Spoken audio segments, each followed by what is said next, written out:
ஒரு வழியாக IPL final வந்து இன்னைக்கு நடக்க போகுது.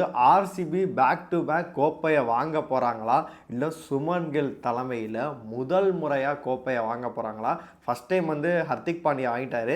செகண்ட் டைம் வந்து பார்த்திங்கன்னா இப்போ சுமன் கில் தலைமையில் வாங்க போகிறாங்களா அப்படின்னு ஒரு எதிர்பார்ப்பும் அதிகமாகவே இருக்குது. ஆனால் ஆர்சிபியை பொறுத்தளவு பேட்டிங் அண்ட் பவுலிங், ஃபீல்டிங், அதுக்கப்புறமேட்டு பார்த்திங்கன்னா எல்லா விதத்துலையும் சூப்பராகவே இருக்காங்க. நான் சொல்கிற மாதிரி ஆன் பேப்பர் செம்மையாக இருக்காங்க.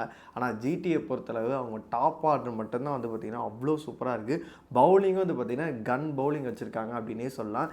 யார் ஜெயிக்க வாய்ப்பு இருக்குது, ரெண்டு டீமுக்கும் பிளேயிங் 11 எப்படி அமைய போகுது, எல்லாத்தையுமே நம்ம ஃபுல்லாகவே பார்த்துடலாம். ஹாய் மக்களே, நான் உங்கள் ஷாம். நிறைய பேர் வீடியோ பார்க்குறீங்க, லைக் பண்ணாமல் பார்க்குறீங்க. லைக் பண்ணிட்டு பார்க்கும்போது இந்த வீடியோ நிறைய பேர் ஷேர் ஆகும். ஹைப் இருக்கும், ஹைப்பை கூட தட்டி விடுங்க. வீடியோக்குள்ளே போயிடலாம்.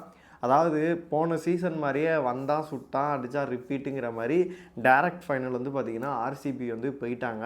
எப்போதுமே ஒரு மித்து இருக்கும், அதை வந்து இந்த டைம் நடக்காதுன்னு சொல்லிட்டு நான் நம்பினேன். உண்மையிலே அதுதான், நீங்களுமே அதை எதிர்பார்த்துருந்துருப்பீங்க. சிஎஸ்கே ஃபேன்ஸாக இருக்கட்டும், எம்ஐ ஃபேன்ஸாக இருக்கட்டும், ரெண்டு பேருமே பார்த்திங்கன்னா உடஞ்சிட்டாங்க. அதாவது எப்போதும் என்ன மித்து இருக்கும் அப்படின்னா, குவாலிஃபயர் 1 வந்து டைரக்ட் ஃபைனல் போகிறான்ல, அப்போ எவன் தோக்குறானா அவன் தான் திரும்பியும் ஃபைனல் வருவான் அப்படின்றது இருக்கும். அதே மாதிரி இந்த டைமே நடந்திருக்கு. குஜராத் தான் குவாலிஃபயர் 1 பார்த்திங்கன்னா வெளியில் போனாங்க. இந்த டைமும் வந்து பார்த்திங்கன்னா அவங்களே வந்து திரும்பி வந்திருக்காங்க. ஒரு அவுட் சைடு சான்ஸாக வந்து பார்த்திங்கன்னா எஸ்ஆர்ஹெச் வந்திருக்கலாம், இல்லை ஒரு ஆர்ஆர் வந்திருக்கலாம் அப்படின்ற மாதிரி. ஏன்னா வைபவ் சூரியவன்சிக்காகவே நிறைய பேர் வந்து எதிர்பார்த்தாங்க. ஆர்ஆர் அந்த பையனுக்காகவே வரணும், என்ன ரெக்கார்டை ஒட்டச்சு 70 6 அடிச்சிருக்காப்புல, கண்டிப்பாக வந்து பார்த்திங்கன்னா பேட் ரேட்லாம் வந்து 12 கோடி ஆஃபர் பண்ணுறதா சொல்கிறாங்க. அந்த மாதிரி ஏகப்பட்ட இது இருக்கும்போது ரசிகர்கள்லாம் எதிர்பார்த்தாங்க இந்த டீம் வரட்டுமேடா அப்படின்ற மாதிரி. ஆனால் எல்லாம் ஒட்டச்சிட்டு வந்து பார்த்திங்கன்னா ஜிடியை வந்து ஃபைனல்ஸ்க்கு வந்து வந்துட்டாங்க. நீங்கள் பாருங்கள், இப்போ ஜிடியை பொறுத்தளவு சுமன் கில், சாய் சுதர்சன், ஜாஸ் பட்லர் இவங்களை தவிர்த்துட்டு யாருமே வந்து பார்த்திங்கன்னா பேட்டிங் அந்தளவு ஸ்ட்ராங் கிடையாது. ஓப்பனாக சொல்லப்போனால் யாருமே கிடையாது. அவங்க 3 பேரையும் பவர் பிளேலே எடுத்துட்டாங்கன்னா அவங்க டீம் முடிஞ்சு போச்சு. இதுவே ஆர்சிபி எடுத்துக்கிட்டிங்க அப்படின்னா, Virat Kohli stand by நின்ட்டார் சேசிங்கில் king master அப்படின்னா முடிஞ்சு போச்சு. படிக்கல் அடிக்கிறாரு, வெங்கடேஷியர் திடீர்னு வந்து ஒரு நாக்காடுறாரு, கொளுத்தி எடுக்கிறாரு போட்டு கேப்டன் பட்டிதார். அப்படி இருக்கும்போது இவங்க எல்லாருமே செம்ம நாக்காடுறாங்க. அந்த ஓப்பனிங் வந்து சால்ட் வந்து பார்த்திங்கன்னா அதெல்லாம் பண்ணலைன்னாங்க. இப்போ ஜேக்கப் பத்தில் ட்ரை பண்ணாங்க, அது நம்மளுக்கு கண்ணுக்கே தெரியவே இல்லை. அவங்க பண்ணால் என்ன பண்ணாட்டி என்ன, வேறு யாரும் பார்த்துப்பாங்க அப்படின்ற மாதிரி சூப்பராக வந்து இருக்குது. ஃபினிஷிங்கில் வந்து இப்போ ஆல்மோஸ்ட் வந்து பார்த்திங்கன்னா குணால் பாண்டியா அப்போ நல்லா பண்ணி கொடுத்துட்ருக்காரு. டிம் டேவிட் வந்து செம்மையாக பண்ணுறாரு. இதில் ரொமாரிஸை கூட ஒரு சில மேட்ச் ஃபெயில் ஆகிறாரு.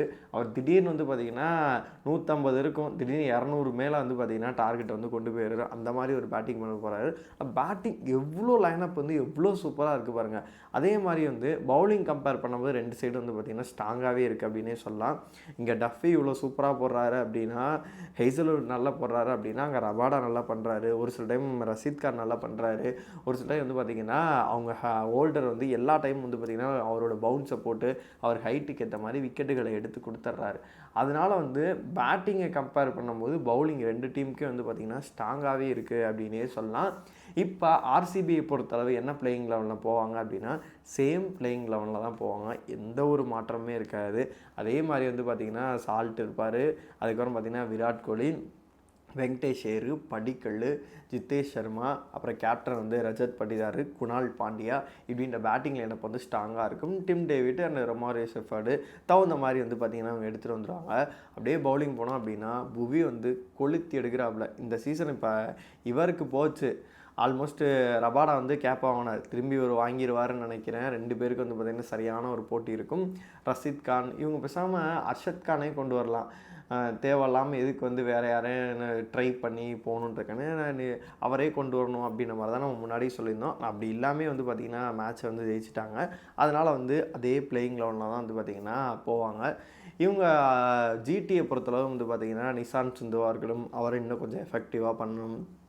ஹோல்டரை கூட இன்னும் கொஞ்சம் முன்னாடி அனுப்பலாம், அவர் கூட நல்லாவே பேட்டிங் பண்ணுறாரு. ஜாஸ் பட்லர் வந்து பார்த்திங்கன்னா இவங்க ரெண்டு பேரும் அவுட் ஆகிட்டாங்க அப்படின்னா அவர் ஒரு அதிரடியாக ஆடுறாரு. இருந்தாலுமே அவர் இன்னும் கொஞ்சம் வந்து பார்த்திங்கன்னா எஃபெக்டிவாக எடுத்து ஆடினார், நின்னார் அப்படின்னு நல்லாயிருக்கும். அதே மாதிரி வாஷிங்டன் சுந்தர் வந்து பார்த்திங்கன்னா அவருமே இன்னும் கொஞ்சம் நல்லா பர்ஃபார்ம் பண்ணும். இப்போ ஒரு 2-3 மேட்சாக வந்து பார்த்திங்கன்னா தெவாட்டியாக சூப்பராக பண்ணி கொடுத்துட்ருக்காரு. அது ஒரு ப்ளஸ்ஸாகவே பார்க்கப்படுது. அதனால் அவரும் இன்னுமே ஒரு பேட்டிங் வந்து சூப்பராக பண்ணார். தரமாக இவங்களுக்கு வந்து ஒரு செத்துப்போன மேட்ச்சில் வந்து பார்த்திங்கன்னா தலைவன் வந்து அரை சதம் போட்டு பண்ணாப்புல, அதை எல்லா மேட்ச்லேயும் பண்ணார் அப்படின்னு இவங்களுக்கு வந்து உதவிகரமாகவே இருக்கும் அப்படின்னே சொல்லலாம். நான் இன்னும் அதை தான் சொல்கிறேன். ஆன் பேப்பர் வந்து பேட்டிங் லைனை பொறுத்தளவு ஆர்சிபி கடப்பாறையாக இருக்காங்க, தரமாக இருக்காங்க. அப்படி இருந்துமே வந்து ஜிடி ஜெயிப்பாங்களா, சுமன் கில் தலைமையில் வந்து கோப்பையை வாங்குவாங்களா அப்படின்ற ஒரு எக்ஸைட்மெண்ட் தான் எல்லாருக்குமே இருக்குது அப்படின்னே சொல்லலாம். நீங்கள் பாருங்கள், ஆர்ஆர் தான் வந்து ஆல்மோஸ்ட் வந்து ஃபஸ்ட் பேட்டிங் எடுத்து அந்த டாஸ் பாருங்கள் கொடுமை. ஃபஸ்ட்டு போட்டது காதில் கேட்கலன்ட்டாங்க, திரும்பி டாஸை போட்டு இவங்க ஜெயிச்சு பேட்டிங் இது பண்ணிட்டாங்க. சுமன் கில் ஃபேஸே பார்க்க முடியல. என்னடா நம்ம ஜெயித்தோம் இப்படி பண்ணிட்டாங்க, நம்ம டார்கெட் செட் பண்ணோம், செகண்ட் பேட்டிங் எதுவும் நம்ம ஏதாச்சும் ஒருத்தர் விக்கெட் போனாலுமே இதாகிருச்சு, என்ன பண்ணும் அப்படின்னு சொல்லிட்டு பார்த்தாங்க. ஆனால் அவங்க நேரம் டாஸை வந்து பார்த்திங்கன்னா தோற்று ஃபஸ்ட் பேட்டிங் பண்ணி 200க்கு மேலே வந்து பார்த்திங்கன்னா வந்து டார்கெட் செட் பண்ணி இந்த கிரவுண்டில் வந்து 200க்கு மேலே வந்து 210 இதுதான் அடிக்க முடியும் அப்படி இருந்தும் ஹையஸ்ட் டார்கெட்டே சேஸ் பண்ணி வந்து பார்த்திங்கன்னா ஜெயிக்கிறாங்க. அப்படி இருந்துமே ஹிட் விக்கெட் ஆகிட்டு 2வது முறையாக வந்து சாய் சுதர்சன் அவுட் ஆகிறாரு. அப்படி இருந்துமே இல்லை நான் பார்த்துக்கிறேன் அப்படின்னு சொல்லிட்டு சதத்தை போட்டு வந்து பார்த்திங்கன்னா சுமன் கில் வந்து அழகாக ஃபைனலுக்கும் வந்துட்டாங்க.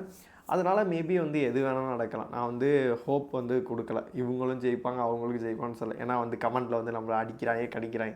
எனக்கு மும்பை ஃபேனாக வந்து நான் பார்க்கும்போது ஆல்மோஸ்ட்டு ஆர்ஆர் வந்திருக்கும். மும்பை ஃபேன்ஸுக்கு தான் ஓப்பனாக ஒத்துக்கிட்டு தான் ஆகணும், அதை மனசாட்சியோடு ஒத்துக்கிட்டு தான் ஆகணும். நிறைய பேர் பஞ்சாப் சப்போர்ட் பண்ணிகிட்டு இருந்தாங்க, நிறைய பேர் வந்து ஆர்ஆர் உள்ளே வரட்டும் அப்படின்ற மாதிரி சொல்லிக்கிட்டு இருந்தாங்க. ஆனால் சிஎஸ்கே ஃபேன்ஸ் வந்து பார்த்திங்கன்னா இவங்க 2 பேருமே நமக்கு வேணாம்னே, அவன் வந்து ஒருத்தன் விசில் அடித்து எங்களை வெளில போனான் எஸ்ஆர்ஹெச், அவனும் வெளில போயிட்டான், ஆர்ஆர் வந்து விட்டு உரின்னு உரிச்சிட்டு இருக்காங்க. அதனால் அவங்களுமே இதாக. ஆனால் ஒரு சில சிஎஸ்கே ஃபேன்ஸ் வந்து ஜடேஜா இருக்கனால ஆர்ஆருக்கு வந்து சப்போர்ட் பண்ணிகிட்டு இருந்தாங்க. இப்போ வந்து யாருக்குமே சப்போர்ட் இல்லை, நாங்கள் வெளிநடப்பு செய்கிறோம் அப்படின்னு சொல்லிட்டு சிஎஸ்கே ஃபேன்ஸாக இருக்கட்டும் மும்பை ஃபேன்ஸாக இருக்கட்டும் தெரிவிச்சிட்டாங்க. அதனால் மேபி வந்து நான் 50-50 கொடுக்குறேன். ஒன்று பேக் டு பேக் வந்து ஆர்சிபி கப் அடிக்கிறதுக்கும் வாய்ப்பு இருக்குது, இல்லை முதல் முறையாக வந்து பார்த்திங்கன்னா சுமன் கில் தலைமையில் அடிக்கிறதுக்கான வாய்ப்புகளும் அதிகமாகவே இருக்குது. என்னப்பா பனைமரத்தில் ஒரு குத்து தென்னை மரத்தில் ஒரு குத்துன்னு சொல்கிறேன்னு பார்க்கலாம். சரி ஓப்பனாக இருக்க சொல்கிறேன், ஜிடி ஜெயிக்கிறதுக்கான வாய்ப்புகள் இருக்கும் அப்படின்ற மாதிரி என்னோடய ப்ரெடிக்ஷன் சொல்கிறேன். உங்களோட ப்ரெடிக்ஷனை வந்து மறக்காமல் கமெண்ட் பாக்ஸில் சொல்லுங்கள்.